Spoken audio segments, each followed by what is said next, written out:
Welcome to the forecast. With me today, to my right, is the A to the P, the Mr. A.P. Keaton. How you doing? Oh, pretty good. How are you? And with him today also, Garrett, Mr. Gary Walls. How you doing? Hey, how's that happening? 2 R's. And I am Marvin. This is the forecast for September 6, 2017. I almost said the wrong date because we're doing this on Monday instead of a Tuesday. Let's start out with these comics. Dark Horse Comics only got 3 of them, so might as well just mention them. Yusaki Yojimbo 161, and actually no, 2. And Predator Hunters number 5. So if you want to get those 2 books, those will be out this Wednesday. DC Comics, that's Detective Comics, Alex. Bane Conquest number 5 of 12. How's number 4, guys? I really enjoyed it.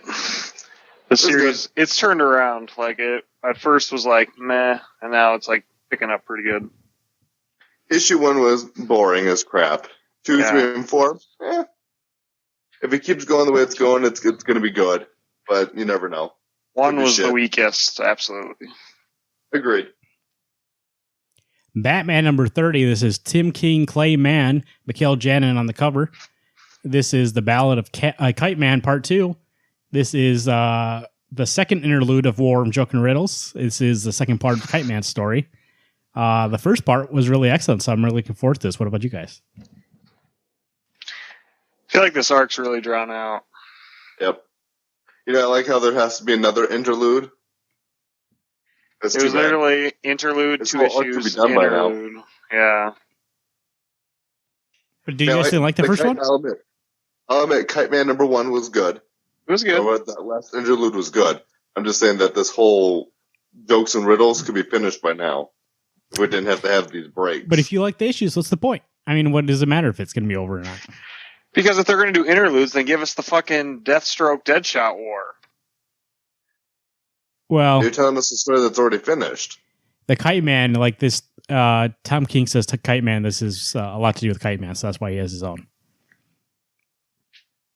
Yeah, it's his justification. just to get a Kite Man story in. And it was excellent. Don't tell me it wasn't excellent. It was good. Really looking forward to it. No Mikhail Janin, though. Clay Man. Clay Man's fine. I'll deal with Clay Man. Who did the last Kite Man story, though? Wasn't it Clay Man? No. I believe... No, I don't know who it was. I can look that up here in a second. Deathstroke number 23. That is Christopher Priest on the Defiance Part 3. On the cover already. Deathstroke already getting stabbed in the back. One of DC's best books that nobody's reading, at least on this show. No thanks. What? You're still getting it, aren't you, Marvin? I am. Okay. Still enjoying so at least someone on the show reads it. I mean, you too. So your statement's false. The best book nobody else is getting. But you know what, Garrett, I already know Garrett is calling it his pick of the week. Green Arrow number 30, Ben Percy and Otto Schmidt. Hard Traveling Hero Part 5. This is the day Oliver Queen has dreaded for years has finally arrived. Green Arrow, DC's the most stubborn, most hot-headed hero, needs help from the last person he ever wanted to ask, Hal Jordan. Dude, this issue is going to be great.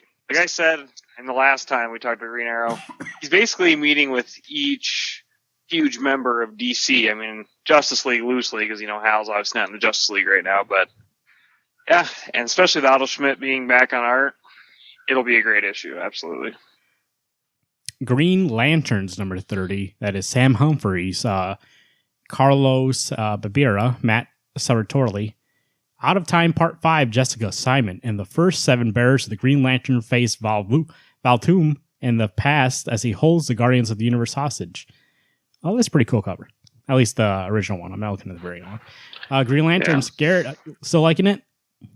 Yeah, I still like it. I think this is honestly one of the weaker arcs, and especially for Sam Humphries' last hip hurrah on this book. It's kind of sad, I think, but it's still been, the story's fine. I just think it's taking a step backwards being the whole Lost in Time thing, but so. Injustice 2, number 9. This is Tom Taylor, Daniel Sampry.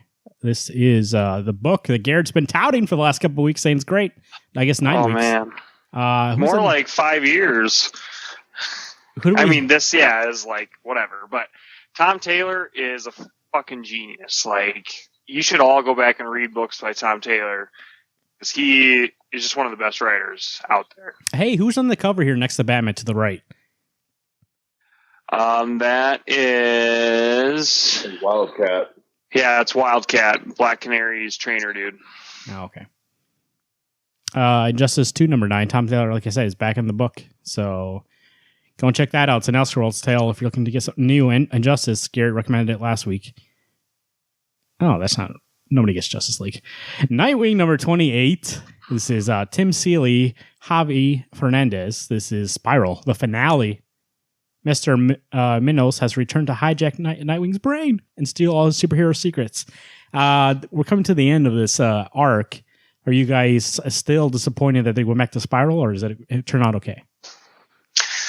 I didn't really enjoy the last issue that much. I don't know. I mean, I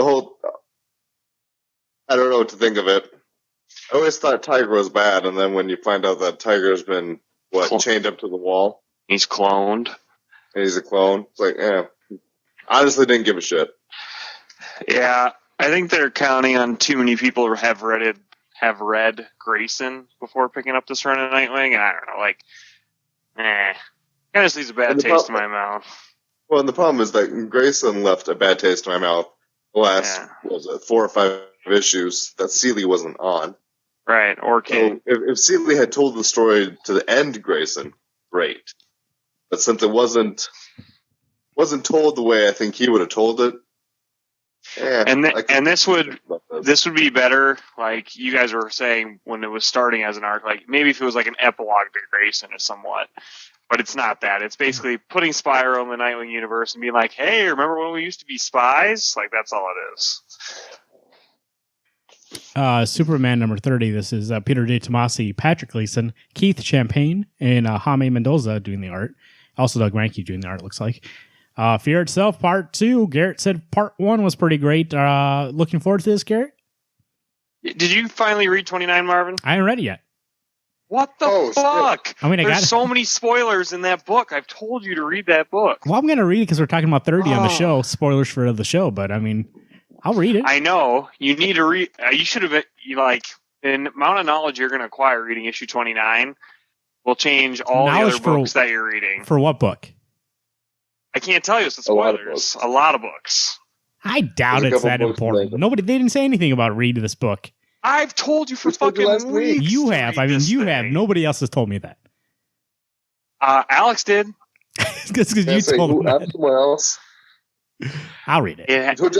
We told you last week on the show. Read it. That was a good read. That's probably one of my favorite Superman issues. When you read it, Marvin, you're going to be like, I should have read this weeks ago. Then you're going to yell at us for not telling you to read it. IDW Publishing. Moving on. IDW Publishing. Oh, nothing left. But hey, I guess Disney doesn't trust Marvel with printing their Star Wars books. Star Wars Adventures from IDW. There you go. What? In all ages Star Wars comic. But if you look at that cover, those covers are not good. They're for kids. It says all ages Star Wars books. This actually, I looked at this and I was like, oh, maybe I should get this and save them for when Jack's older. There we go. Star Wars Adventures. So if you have a little kid trying to get them in comics, there you go. Start it there. If they're into Star Wars. If they're like Alex and Anomaly, don't start there. Image Comics. This is Kingsman, Red Diamond, Part 1 of 6. This is Mark Miller. It's not. It's not? Oh, Rob Williams. Mm-hmm. It's just, Rob Williams is writing it. But I'm Simon definitely Fraser. Yes. Well, this just took all the air out of my sales for this book. I say if it were Mark Miller, I'd get it. I would too in a second, shits. But not that I don't like Rob Williams. We like them on Follow, but we'll see. I guess I don't know. Garrett, let me know how it is. But you looking forward to this, Garrett? You said? Yeah, I am. I mean, it's a direct comic sequel, so I mean, they said they weren't going to do comics because Mark Miller's like, I'll just do the movies, and then they're making a comic. So it's like, all right. That's the first time he hasn't done a sequel to his own book. Well, I guess he's been playing with that, with his annuals. See, that guy wears himself so thin. I don't think he's going to work on any projects anymore. Well, he's working on now, probably developing for TV for Marvel. Yeah. Marvel. I mean, Netflix. Postal number 22. This is Brian Hill, Isaac Goodhart. Gary, still get Postal? Absolutely, yeah. This is like a hidden gem. It's just like a city gone rampant, and the art's amazing. Yeah, that needs to become a TV show. Like that's one that people would be freaking blown away by. It's a town full of former like murders and stuff like that. Is that right? Yeah. All right. It's just a place where they can kind of hang out, where the law doesn't, like the government's not like onto them. Postal, if you want to look and see how you can check it out, issues 1 through 8 on Hoopla. There you go. I'm going to check it out. Scales and Scoundrels number 1. This is Sebastian Gardner and Galad on art. This is the writer of Shirtless Bear Fighter, bringing a fantasy tale to Image Comics. This looks like it's...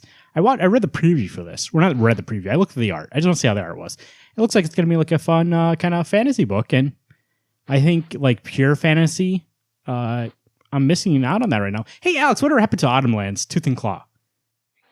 I'm not 100% sure, and it ended, I believe it was at issue 14, but I haven't seen it in months. They announced, I think, like it was going to 18, and then all of a sudden it dropped off the earth. I don't know what happened to it. I know there's supposed to be an ending to it, but I don't know if there's a break or if it's just a indefinite delays. Anyways, this book here, Scales and Scoundrels, it's hard to make an honest living in a land brimming with magic and mystery.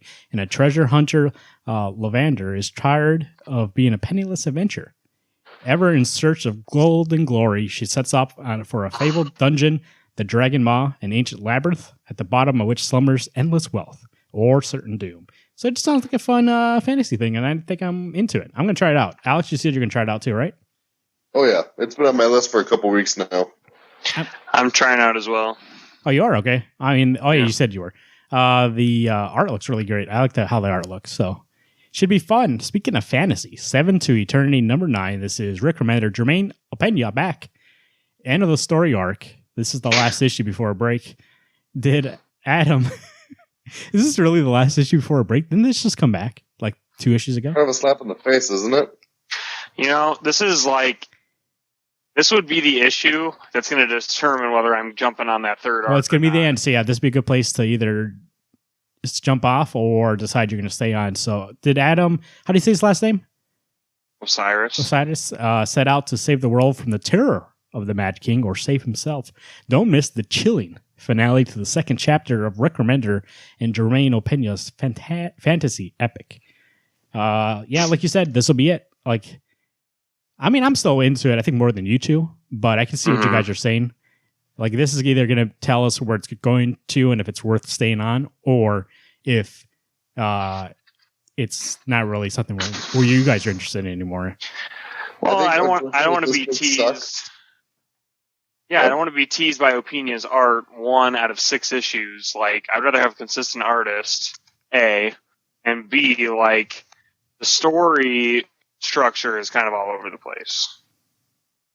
So I think regardless of how this issue ends, I'll probably still continue to get it for the fact it's Rick Remender, and I like Rick Remender. I was disappointed in issue 7 and 8. Wasn't what I was expecting. No, I think that first arc was really strong. Second one is not bad, but I mean, it's not what that first arc was. That those 2 issues really threw off the pacing of the story, because now we're gonna have one issue with Adam again in the Mud King, and then it goes on a break, so it kind of ruins that pacing that we had.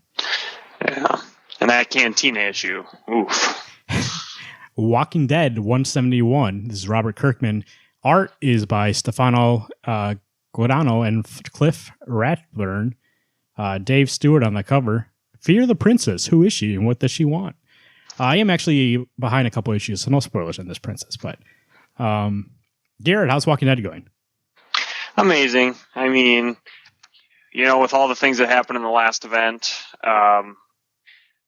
spoilers, but if you check what happened there, like, this is all the fallout and like what they're going to do next. And, you think that Robert Kirkman would be running out of ideas, but it still feels like he's got quite a bit in the tank left on this series. So it's been going great. I mean, besides the ones I haven't caught up on, but this is a book that I feel like people were getting tired of the show, so the book kind of got lumped in with it.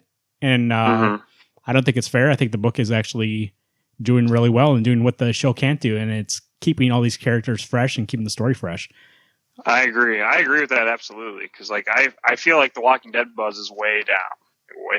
Yeah, I think that show brought it down. I mean, that show, those characters basically became cliches of themselves, and that's all. Like, you can tell on the show what they're gonna do. Like, oh, that's classic Rick. Oh, that's classic, Michonne. But on the book, it's way different. They actually feel like real people, and so I'm looking forward to where he goes. It's 171. I mean, if you're gonna jump on, we talked about last week, new books for new readers.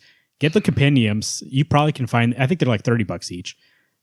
See if you're into it. Get the first one, read it, and then I guarantee you'll probably keep going. Maybe not. Alex didn't keep going, but some other people would.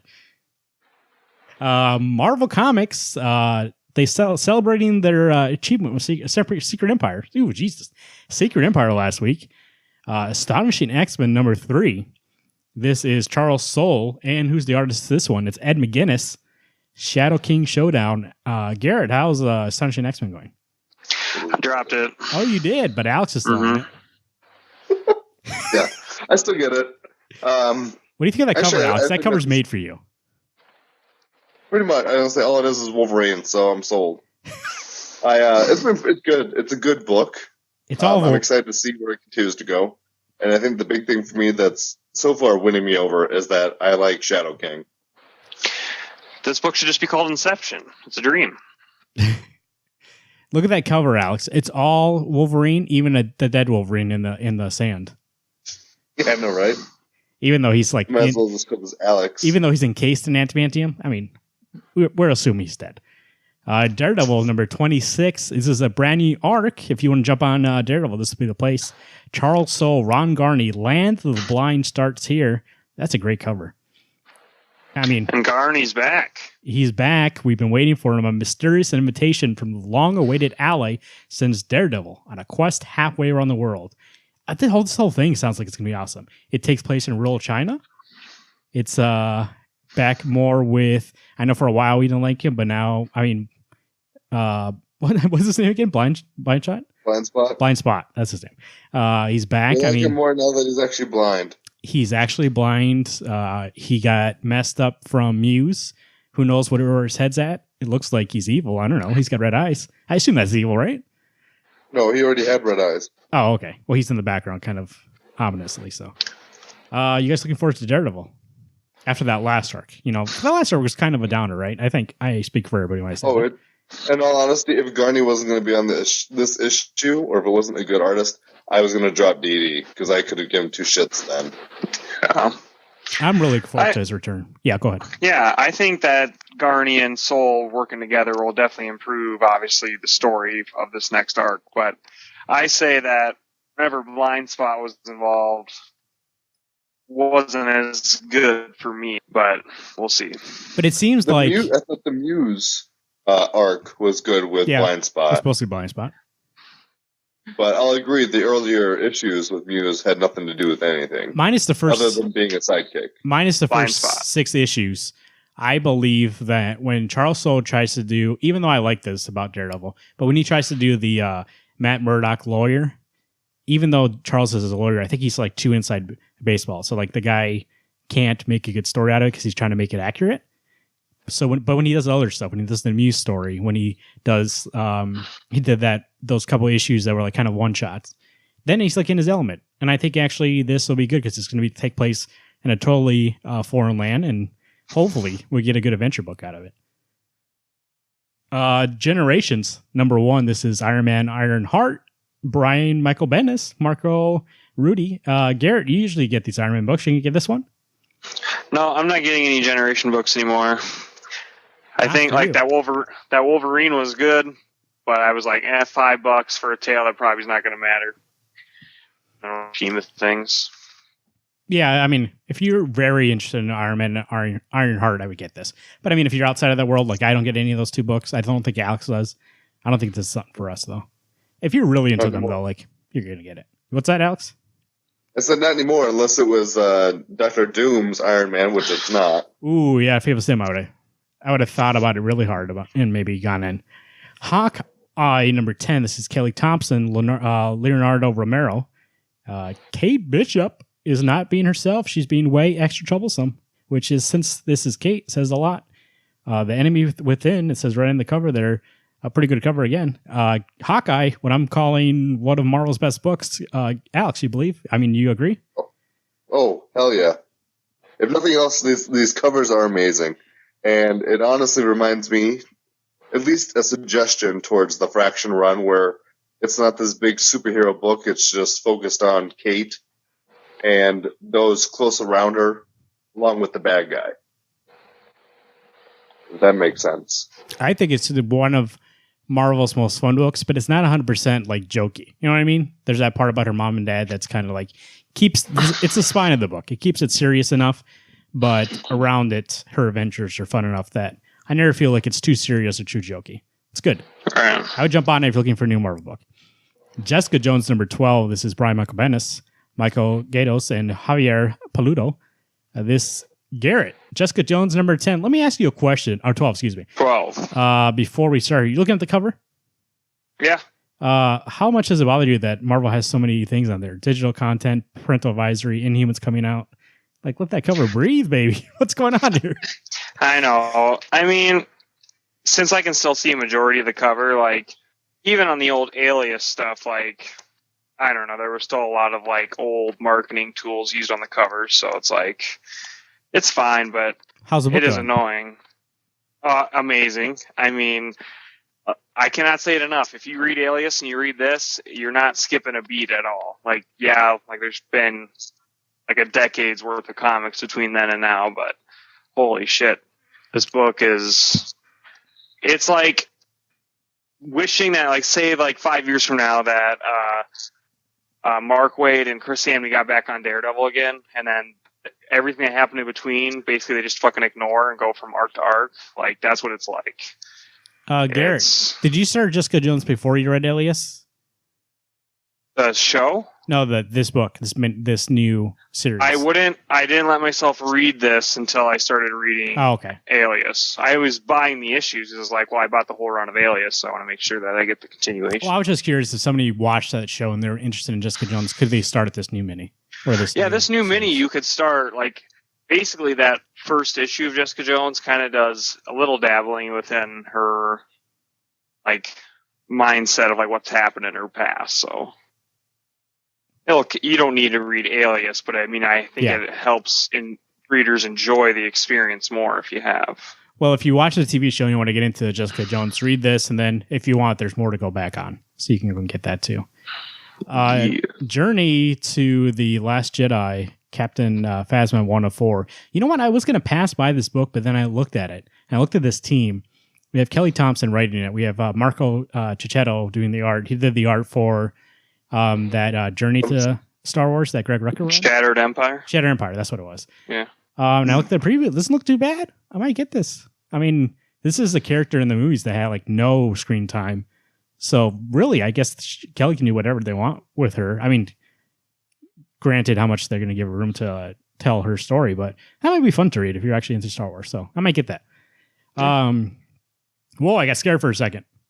Secret Empire 10 of 10, but it's only the Alex Ross, the variant cover. I thought maybe it was out again. I was like, oof, I thought that we're done. Guess All's One. Don't forget your Venomverse 1 of 5. This is his start of his event. Venom, the epic of the fall, starts here. Garrett, did you get that? I don't think Corey's going to get it. Oh, he's not? Okay. To be honest, no. He'll get the Venom book, but not Venomverse. Because Venomverse technically is its own thing. It's just Marvel Universe Venomized. So, but I know something you're getting, Garrett, because you're on that gold train. X-Men Gold number 11. This is Mark Guggenheim, Lan Medina. You actually skipped Star Wars Darth Vader number 5, but because that book's fucking great, no matter what anyone says or puts on any burn piles. Charles Soule, Giuseppe Camicoli. Oh, that cover's pretty great. I'll tell you that much. Yeah. See, this book's still good? Yeah, it's been about him making his lightsaber, like his one he uses, the red one. So that's been fun. And actually, dropping X-Men Gold. I'm off. He's off the gold train. I'm off gold and blue, so I'm only getting Weapon X now. Wow, you really fell off that X-Men train. Is Gold not that great anymore? Or is it just you just not into it? To be honest, guest artist / Ken Lashley's art, it's not that good. And I don't know enough about like Omega Red to like give a shit. So I'm like, I don't know. It's just not enough for me. I think me not knowing anything about X-Men to an extent, I feel really alienated and like not welcome as a new reader. So I'm like, I'm just gonna drop off. Some more comics coming out tomorrow. I mean, this is a big if. 4Kids walking to make number 5. Is that really going to come out tomorrow? I don't know. It's solicited to. I guess it's on the list. I don't know whether or not to look forward to it or just be surprised when we get there. It's a good book, but it never comes out. Like when this thing comes out in trade, if you were interested in it now, I would say wait for that trade and then read it. Yeah. Don't wait like us. Is this hypothetically the last issue? I think it was only 5, right? This is the bank. This is the big 5, bank but issue. Who knows? With all the delays, maybe they're making more.